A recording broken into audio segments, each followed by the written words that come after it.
Hello everyone. Let us now talk about fast algorithms for discrete Fourier transform. Before that, let us look at the computations involved in the evaluation of DFT. If we consider complex valued sequences, we find that both the transform DFT and its inverse transform, which we call as IDFT, can be evaluated with the same algorithm. That we will just look how. Now, even the input time sequence may be real valued sequence. The DFT sequence can be complex valued.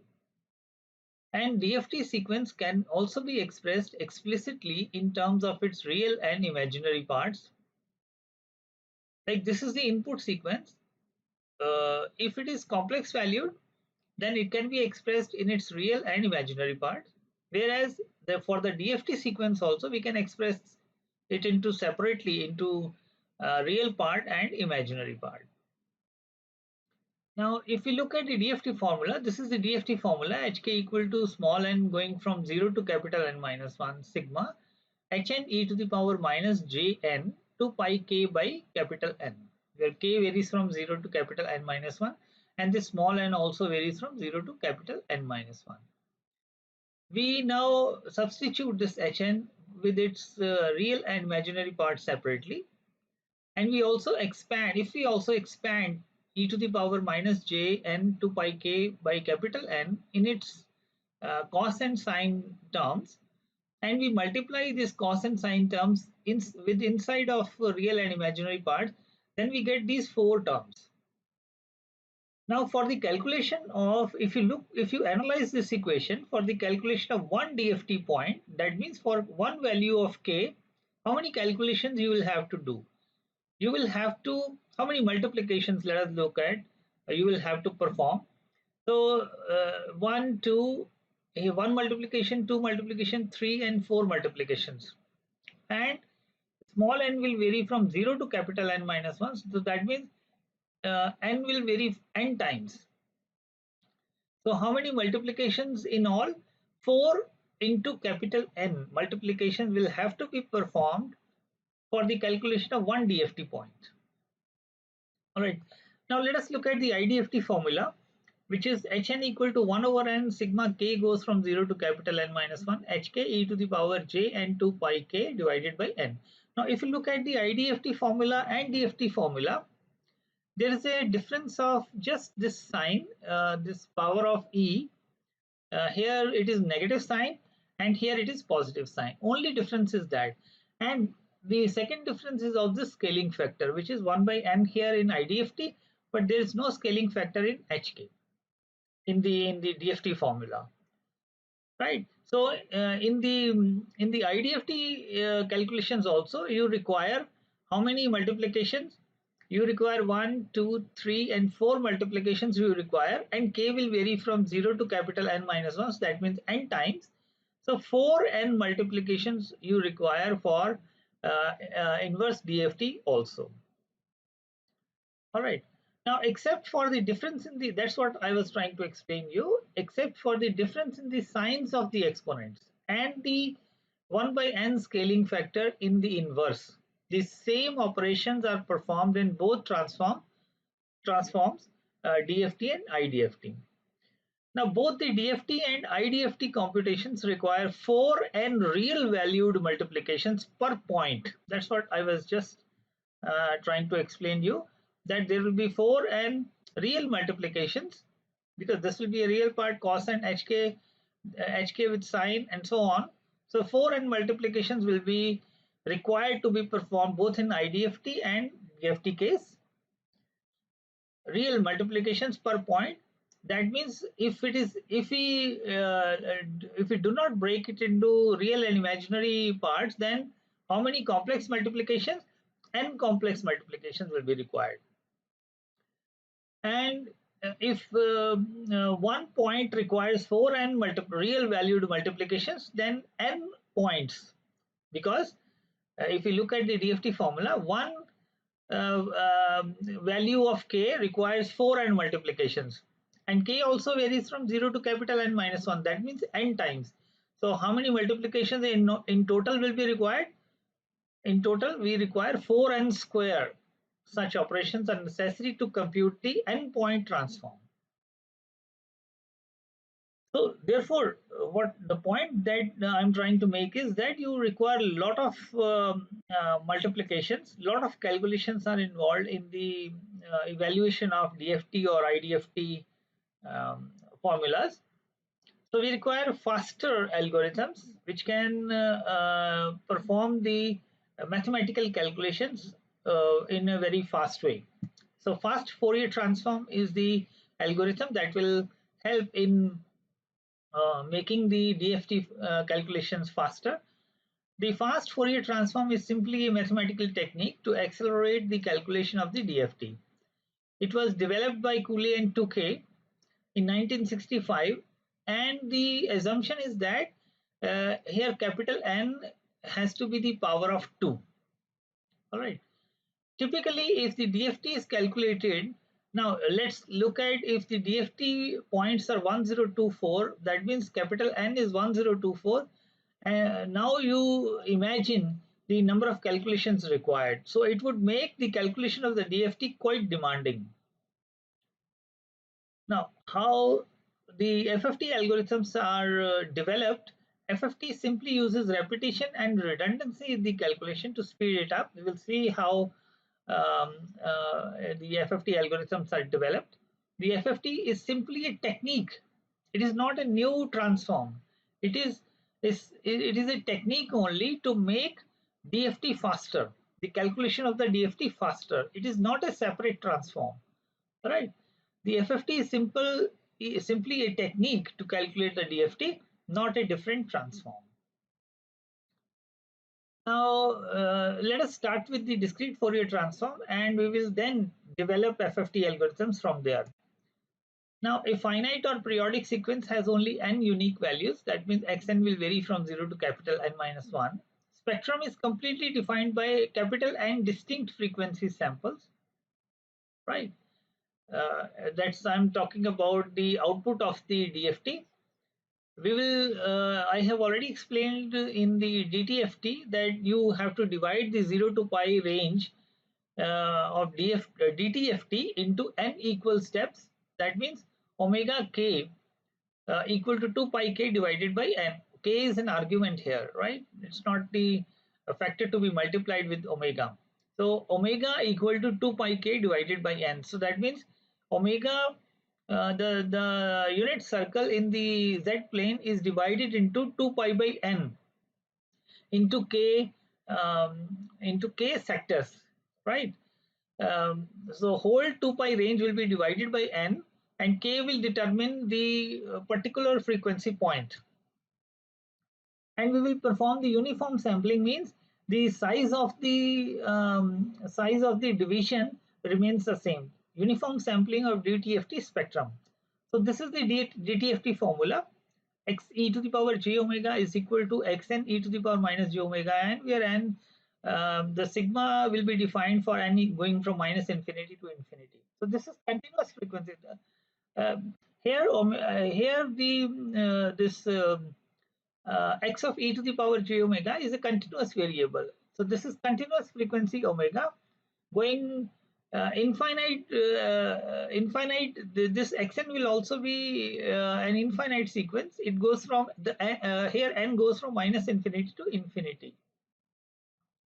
Then we divide the x e to the power j omega, which is a continuous variable, into steps, n equal steps, with omega being divided into 2 pi k divided by n. So which is our xk, which will be the frequency samples. So that means if x of e to the power j omega is a continuous spectrum, then we divide the spectrum to look at the particular frequency points to analyze the frequency content in the in the output sequence. All right.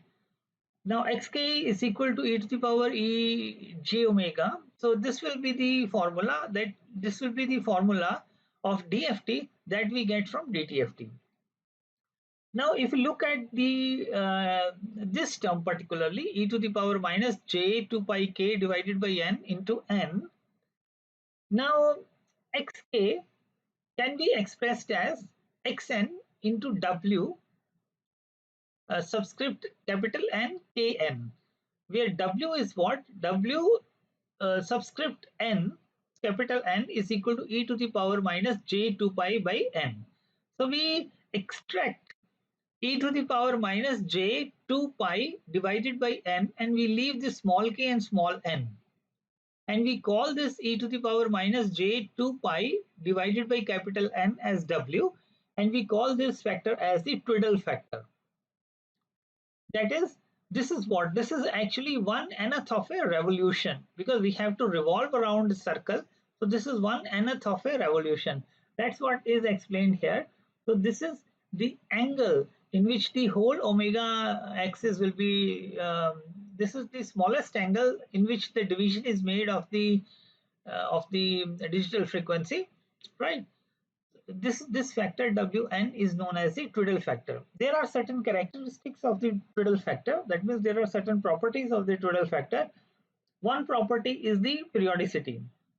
That means because the ultimate formula of Wn is e to the power minus j 2 pi by capital N. So whatever the property you will have to you will develop will be based on this formula, e to the power minus j 2 pi by capital N.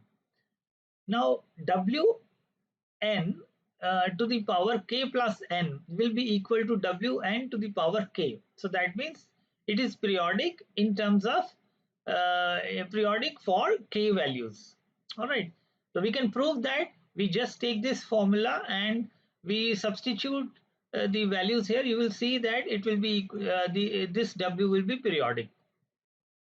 Now, if this is k plus n by 2, if Wn to the power k plus n by 2, this will be equal to minus Wn minus w sub n and superscript k. So this can also be proved. So these are, and this is important actually, Wn square will be equal to w of w sub n by 2, right?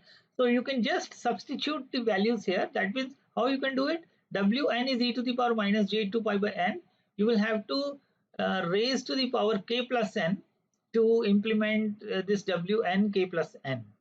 All right, and then you can prove it equal to Wn of w sub n and k in the superscript. That means it will be periodic. So and you can also calculate the values of Wn. For example, Wn0, because once Wn is e to the power minus j 2 pi by n, and if you raise to the power 0, it will be 1. Wn1 will be equal to minus j, Wn2 will be equal to minus 1, and Wn3 will be equal to j. So you can calculate all these values for, and if we calculate the twiddle factor values for capital N to be equal to 4. Now the DFT pair, so this is the DFT pair. We have already seen baseline for computational complexity, n complex multiplications and n minus 1 complex additions. Whereas n square complex multiplications, this is the order I'm talking about, n into n minus 1 complex additions, right? And complexity in terms of real operations, it is 4n square and 2 into n minus 1 real additions, right?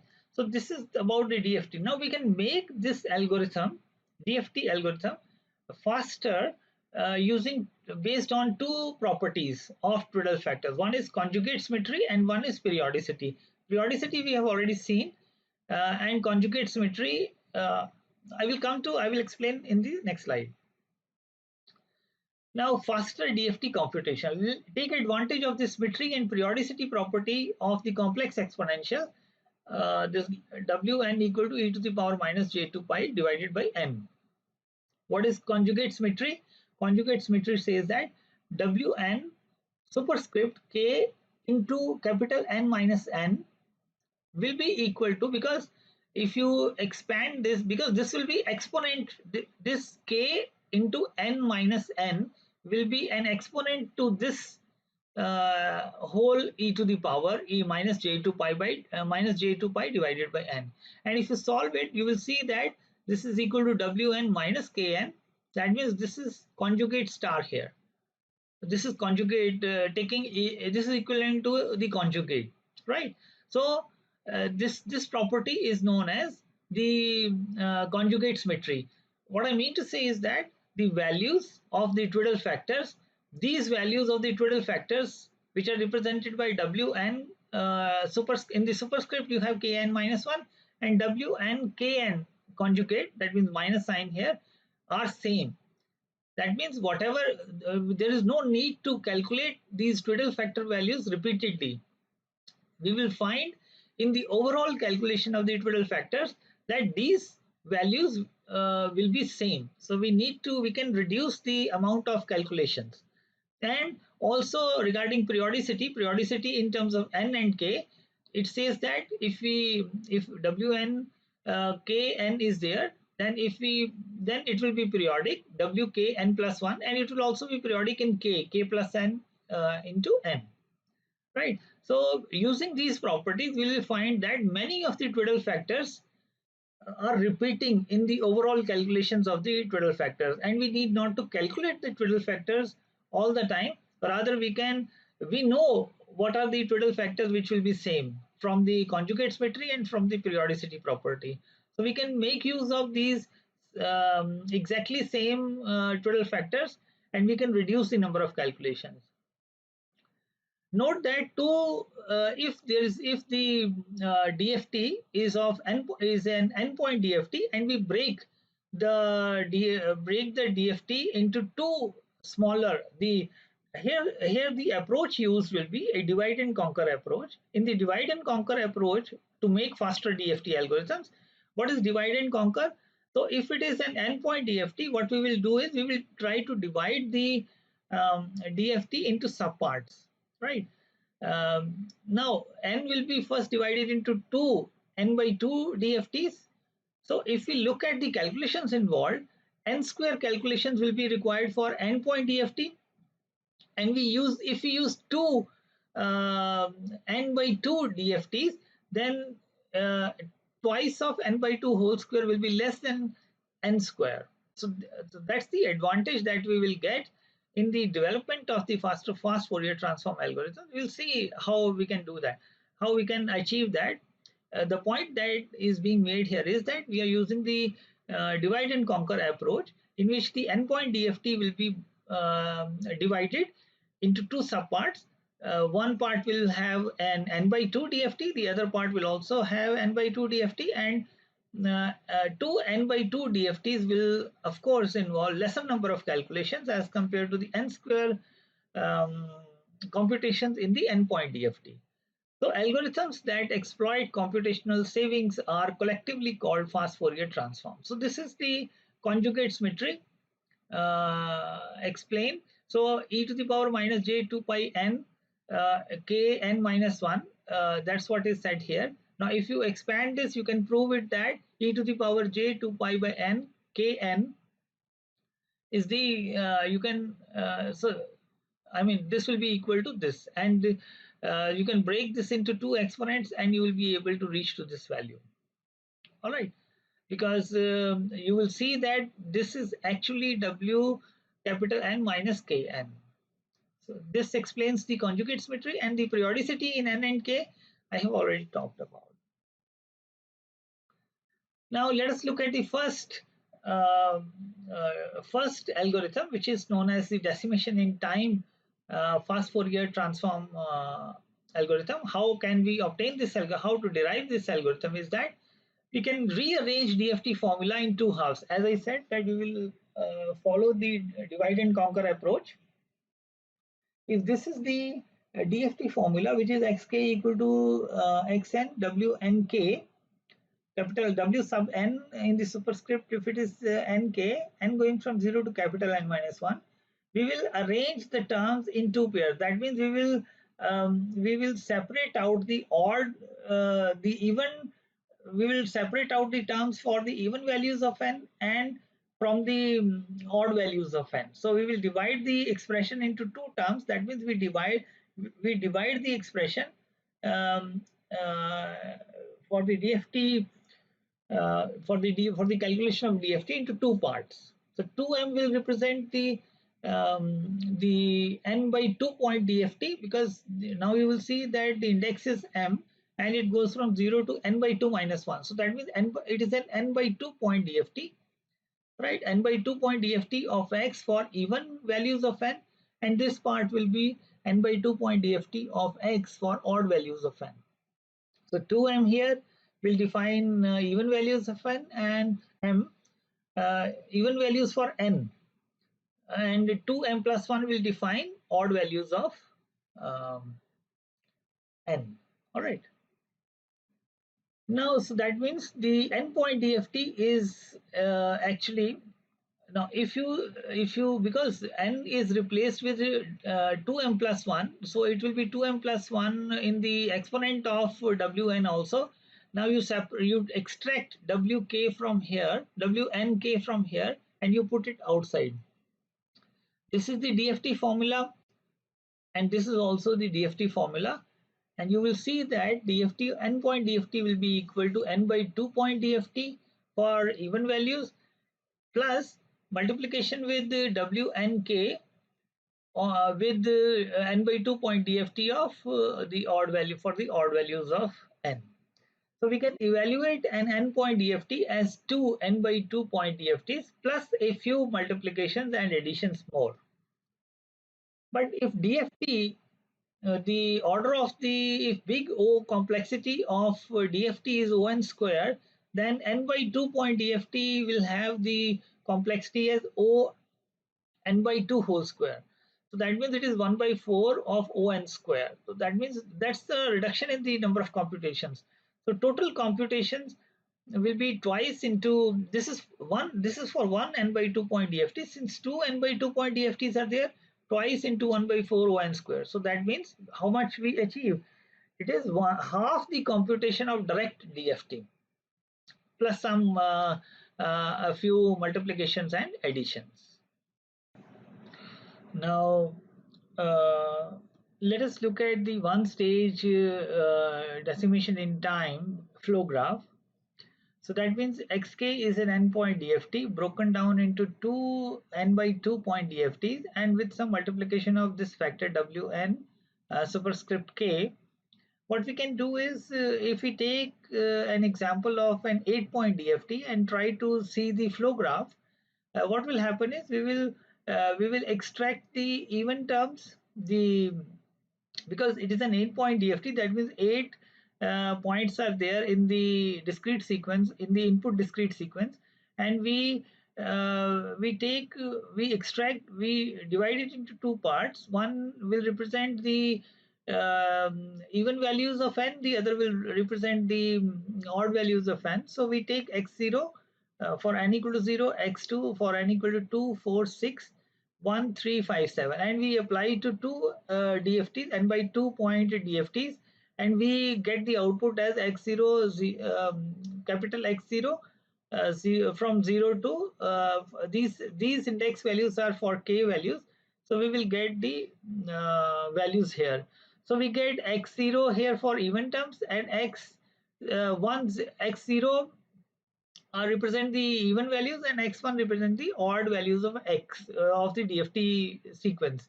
So this x subscript 0 of 0 in the brackets plus wnk x1. So what? How do you get the final value of x0? You will see that x0 will go, and this x subscript 1 of 0 will go this side and will be multiplied with xn power 0, and you will get x0. And similarly for other values of all other values of the DFT sequence. Now Twiddle factor, what I want to say is that Twiddle factors always apply to odd terms output. So Twiddle factors will be applied to the odd terms output. Now same as except for factors on x1 terms, I have already explained, and this is the classic FFT structure. Now this is one stage of the decimation in frequency time. Now if we can divide an n point DFT into two n by 2 point DFTs, then we can treat this n by 2 point DFT as a DFT calculate as a DFT formula, and we can divide this n by 2 point DFT into two DFTs further. So that means this n by 2 point DFT will be divided into n by 2 n by 4 point DFTs, and similarly this will also be divided into two n by 4 point DFTs. So that's what the divide and conquer approach is basically. So that's why the title here of the slide is multiple DIT stages. If decomposing one DFT, endpoint DFT into two smaller DFTs speeds things up, why not further divide it into n by 4 point DFTs? So that means if this is the first step, then why can't, if we take x0 here, this term here, and this is the k varies from 0 to n by 2, we can divide it into n by 4, 2 n by 4 point DFTs, and we can take this x1 step here, x1 this term here, x1 k n by 2, that is it is an n by 2 point DFT, and we can break into two n by 4 point DFTs, right? So that makes the divide and conquer approach.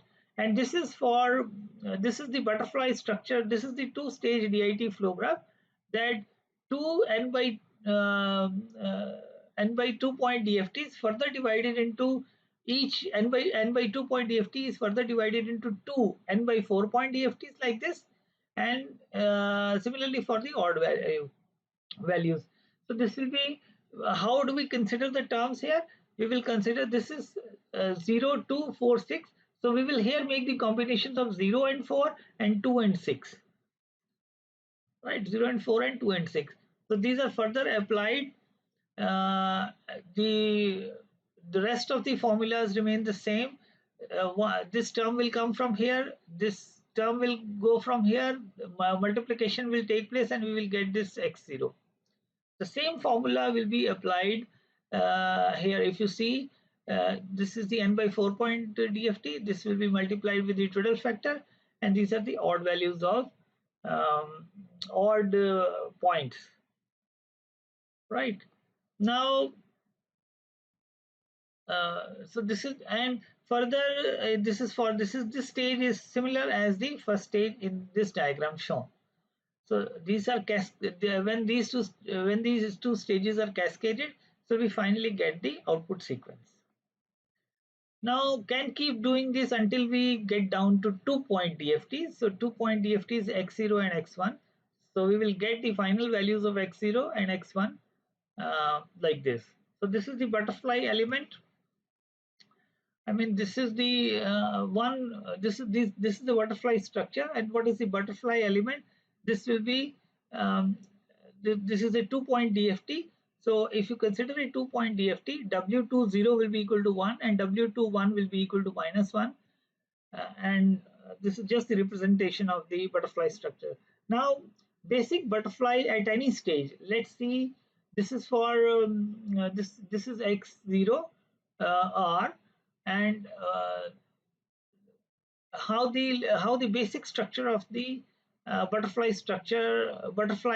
the basic structure of the flow graph will look like. That is the basic element, and we call this element as the basic butterfly entity into the overall flow graph of the decimation in time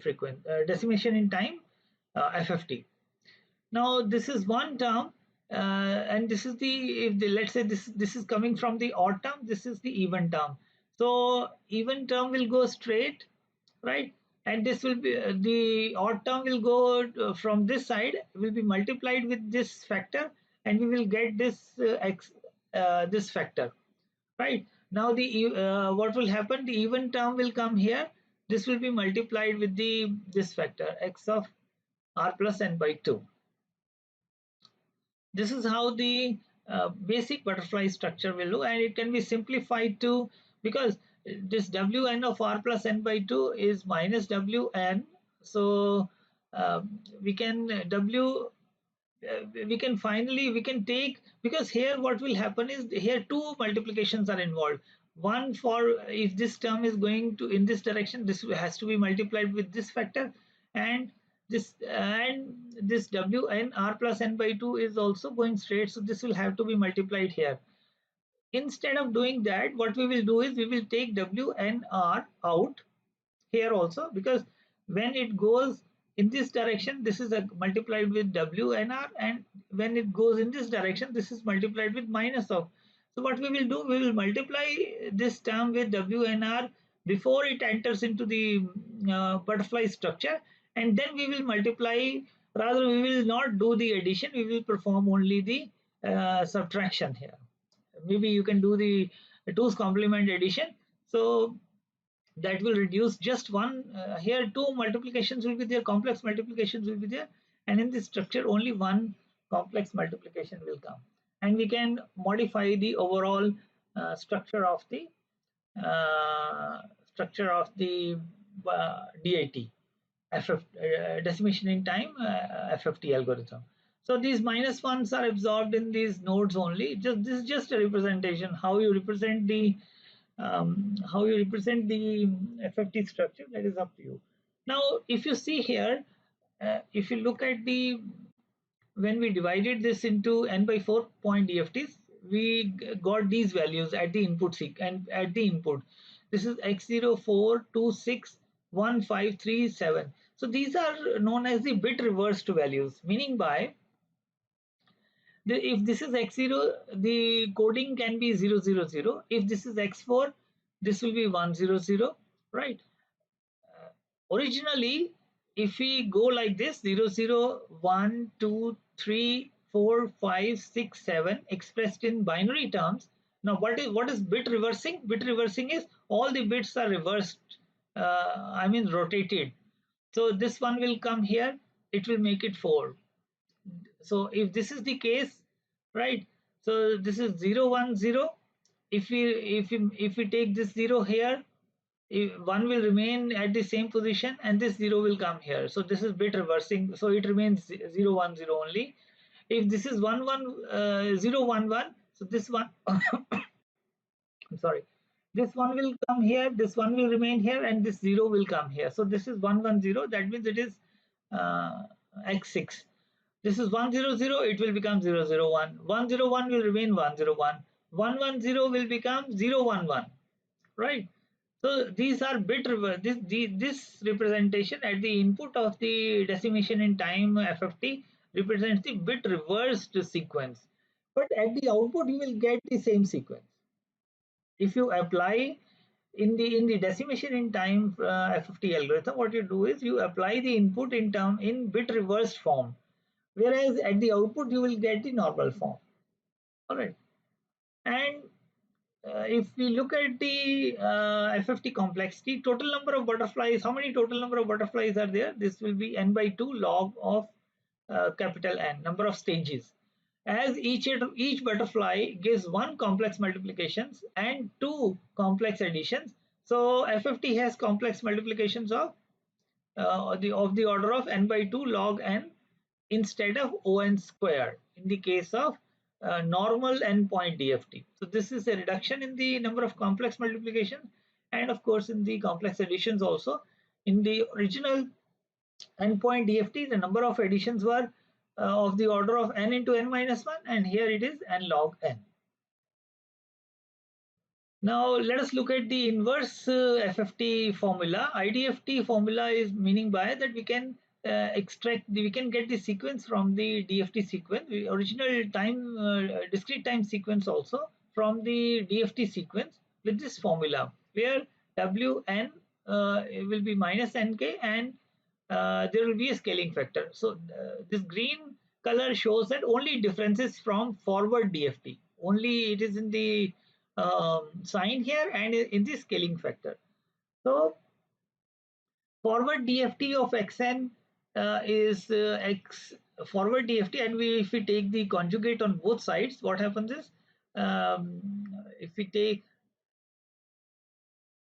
if the time sequence is made from the spectrum. Now let's look at this. Let's look at this formula x of and we take the conjugate on. If we take the conjugate on both sides, what happens is conjugate xn will be this overall conjugate, and we multiply it by capital N. So this 1 by n will cancel out here.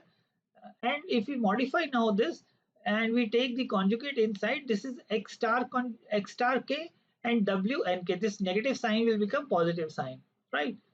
So, we can. This is similar to the DFT formula. Now, what are the steps? Uh, what I was trying to do here is that I took the IDFT formula and converted into a kind of DFT formula. How should it look like a DFT formula? So I took the conjugate on both sides and multiplied by capital N. So I get this form. What are the steps involved for calculating IFFT? Take the conjugate of the frequency samples. So we take the conjugate of these frequency samples, xk, calculate FFT of these samples. We calculate the normal FFT. What we do is we take the conjugate of frequency samples and we calculate its FFT. Divide the output by n. So we divide the output by n and take the conjugate of the output, and then we take the conjugate because it is x star n here, and we take the conjugate of the output. So that's the overall. That's how the calculation of the IFFT can be done using the same DFT implementation. All right. If we follow these steps, we will be actually getting the IFFT. Now let us look now at the another fast Fourier transform algorithm, which is known as the decimation in frequency algorithm. In the earlier case, we divided the time. We divided here. We decimated the FFT for for time samples, right? If you look at the okay, let me come back. If you look, we what we did was for this index n, we divided it into two parts, even and odd term. But in the case of decimation in frequency, um, we will divide the frequency sample index for the frequency samples. So the discrete Fourier transform can be found using this formula. We know that where n can be powers of 2. This is the Twiddle factor we have already defined. Xk can be expressed as two xk can be expressed as two separate terms. Can be divided. This whole equation can be divided into two parts, n going from 0 to n by 2 minus 1 or n by 2 to n minus 1, right? Then this is one DFT, and we change the limits of this summation from 0 to n by 2, and n by 2 we take inside.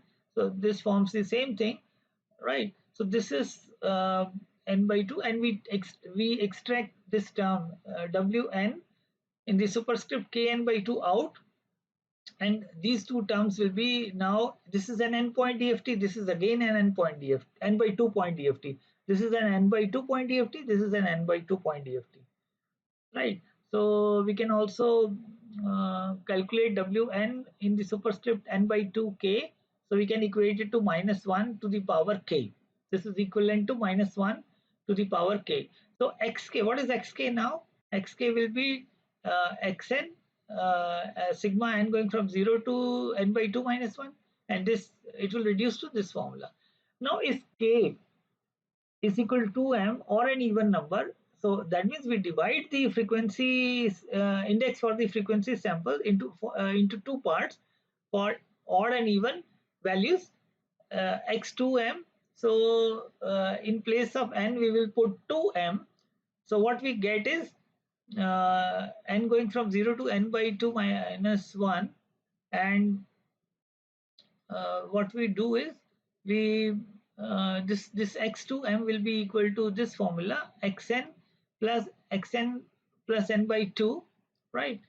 Wn twice of mn, because what we have done in this formula is we have replaced every k with 2m. So when every k is replaced with 2m, we get this formula for even values of k.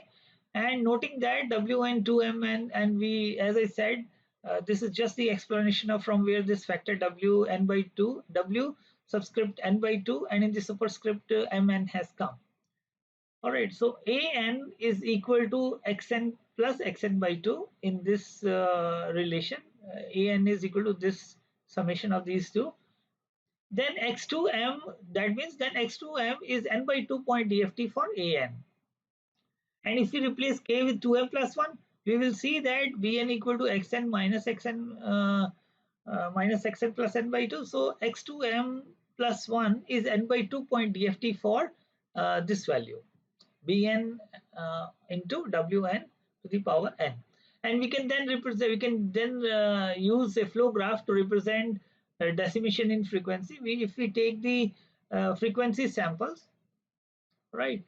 So if we take the input, the discrete times sequence, and there is no need to do the bit reversing here. We will, if we do it in x0, x1, x2 in the same fashion, then, and if we apply these formulas and put it in the butterfly structure, and we use two n by 2 point DFTs, we will get the output of the DFT in terms of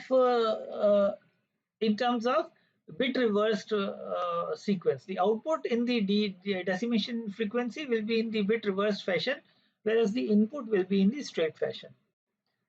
And we can further, as we did for the decimation in time FFT, we can do it for the decimation in frequency also. And this is just the representation of the formulas derived for decimation in frequency. Now, using the previous algorithm, the complex multiplication needed is only 12, while using the normal DFT would require 64 complex multiplications. This is in the case when we are using an 8-point DFT. So in general, complex multiplications of DFT is n by n square, whereas the complex multiplications of FFT is n by 2 log, and we have seen earlier also in the case of decimation in time FFT algorithm also. So this is just an example of decimation in frequency. We are calculating the values for for time discrete time sequence where it's a 4-point DFT. X0 is 1, x1 is 2, x2 is 3, x3 is 4. We put the values here and we use the formulas and the butterfly structure to get the output. Now, inverse Fourier transform, if this is the inverse Fourier transform formula, so which can be expressed as xn equal to so here w tilde is equal to wn minus kn. So that means we are replacing this as w tilde instead of w minus kn. So it's called the twiddle factor. We can see that the difference between the inverse discrete Fourier transform and forward Fourier transform is that the twiddle factor and is just the twiddle factor. That means the sign of the twiddle factor and the division by 1 by n. We have already seen that.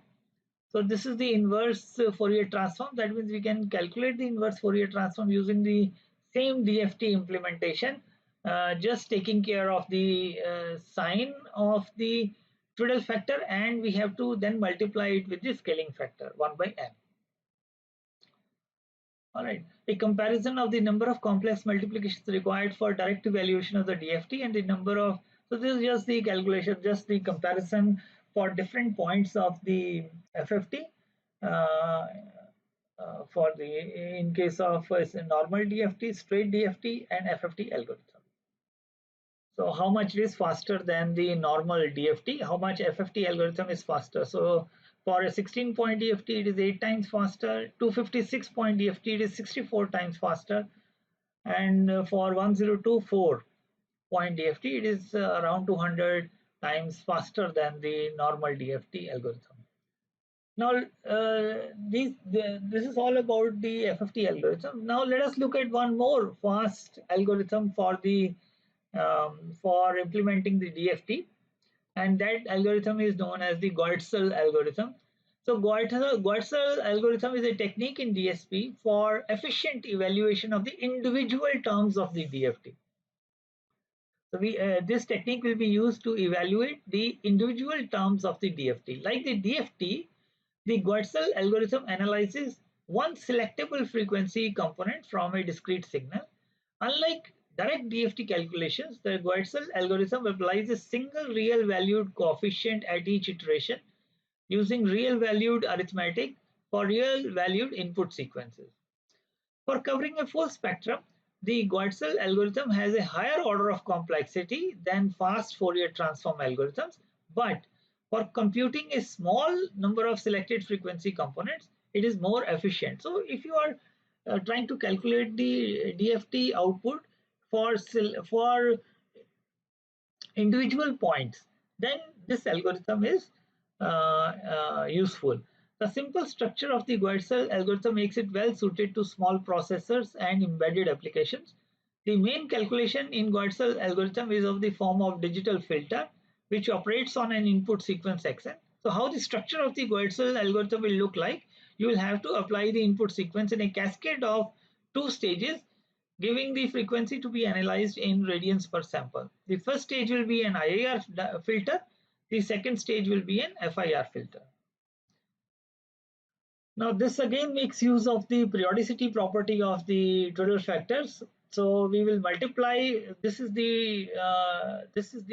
how we can explain the periodicity property. That means we replace the small n with capital N here in this equation, and we get it equal to e to the power j to pi k equal to 1. So if that multiply DFT equation with this factor, so we multiply the DFT equation with this factor, and we get this equation in the modified form. And we define yk will be equal to xr e to the power, this equation we will use, xr e to the power j 2 pi by n k n minus r into unit function delayed by r. So we define one yk using xn is equal to 0 for n is less than 0 and n greater than n minus. So this will be in this window from 0 to capital N minus 1. Outside this window, this xn will be equal to 0. So xk basically will be equal to ykn, because we have defined this term at n is equal to capital N. So xk can be viewed as the output. So this xk is what? Xk can be viewed as the output of a filter. Now, output of a filter to the input. So input, what is the input sequence? XR is the input sequence. You can call it XN. So the it passes through through two filters. One is the impulse response of the filter is Hn will be e to the power j 2 pi capital N by kn into un. So that's the impulse response of the filter. So xk is the output of the filter at time n is equal to capital N. So this is the impulse response. This we can put it equal to wn minus k. Just we replace it with the Twiddle factor value, and this is ui, and this becomes the structure of the filter. If we take the z transform here, that transform will come out to be hz 1 over this will become what? This will become alpha to the power n. What is alpha? Wn to the subscript minus k. So this is the z transform, and we put it in this structure. Hk, this is the transfer function. So we can also express it in terms of yk.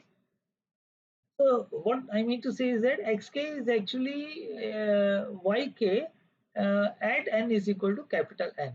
So computational complexity 4n real multiplications and 4n real additions. Slightly less efficient than direct method, but it avoids computation and storage of wkn values. This is the second order Gaussian filter in which we use this equation of this will be the first order Gaussian filter. If we multiply both numerator and denominator with this term, and we will be getting this this transfer function, and this is the structure for this transfer function. And if we get the difference equation from here, this will be the difference equation. If you put n equal to capital N, so this will be the yn. Right. Similarly, as I defined for complexity for the DFT coefficient here in this case, 2n real multiplications for poles and 4n real additions. So zeros need to be implemented only once. 4 real multiplication. I mean, this is the algorithm which is used for the faster calculation of the DFT. So why for Goetzel algorithm will be used? If we do not need to evaluate all NDFT coefficients, Goetzel algorithm is more efficient than FFT if less than MDFT coefficients are needed. M is less than log of N. Thank you. Thank you for this. I have finished with the fast algorithms for for DFT implementations. Thank you.